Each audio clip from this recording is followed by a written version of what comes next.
ஊரில் இருந்து வெளியூர் வந்திருக்கமே, நம்ம அவ்வளோ ஒரு கோயில் நகரில் இருந்துட்டு ஒரு தசரா ஒரு கோயில் கூட போக முடியலையே அப்படின்னு நினச்சேன். ஆனால் தசரா ஸ்டார்ட் பண்ணதுலேருந்து ஃபஸ்ட்டு டேவே எனக்கு ஒருத்தங்க தோடு கிஃப்டாக கொடுத்தாங்க.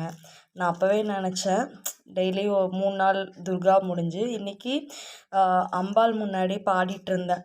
அப்போ ஒருத்தங்க கையில் கொண்டு இந்த மஞ்சள் கிழங்கு, இந்த குங்குமம், அதோட இந்த குங்குமமுடைய நறுமணம் லட்சார்ச்சனை பண்ணி எங்கேயோ இருந்தாலும் இது ஒரு காட் மிராக்கிள். பிகாஸ் நேற்றெல்லாம் நான் ரொம்ப எனக்கு ஒரு மாதிரி ஸ்ட்ரெஸ்ஃபுல்லாக இருந்தது, பெயின்ஃபுல்லாக இருந்தது. சம் எக்ஸ்டர்னல், அதை இன்டர்னலாக எடுத்துக்கக்கூடாதுன்னு என் ஃப்ரெண்டு கூட பேசிட்டு அவளும் நானும் ரொம்ப நேரம் ஷேர் பண்ணிகிட்டு இருந்தோம். சரி, நம்ம சீக்கிரம் மீட் பண்ணலான்னு. சரி, இன்றைக்கி ஈவினிங் கோயிலுக்கு போகலான்னு ரொம்ப லேட்டாக கிளம்புனேன். போகும்போது லைட்டாக தூறல் இருந்துச்சு. நான் என்ன பிளான் பண்ணிட்டேன்னா, ப்ளீஸ் கொஞ்சம் பொறுத்துக்கோ, நாங்கள் சன்னதியை மிதித்தோன்னே நீ நல்ல மழையை கொடு, திரும்பி நாங்கள் சன்னதியை விட்டு வரக்குள்ளே ஸ்டாப் பண்ணிவிடு. எப்படியோ எனக்கு தெரியல, நோபடி கேன் பிலீவ் இட். சிவனுடைய ஸ்தலத்தை மிதிக்கிற மழை கொட்டுச்சு அப்படியே. திரும்பியும் கொஞ்ச நேரம் கழித்து வீட்டுக்கு வரும்போது மழை அப்படியே நின்றுடுச்சு.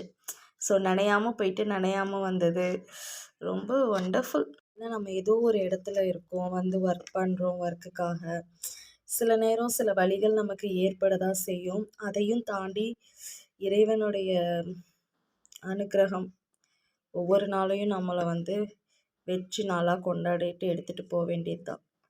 அதுக்கு ஃபஸ்ட்டு 3 days நம்ம துர்காம்பிகை ப்ரே பண்ணுவோம், அப்புறம் மகாலட்சுமி, அப்புறம் சரஸ்வதி தாய், அதுக்கப்புறம் கும்பகோணமில் ரொம்ப ஸ்பெஷலாக இருக்கும், எல்லா சாமியும் அம்புடுறது.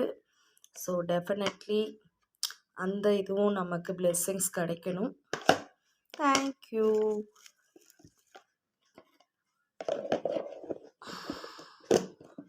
சின்ன சின்ன விஷயத்துக்கும் நன்றி சொல்லணும்.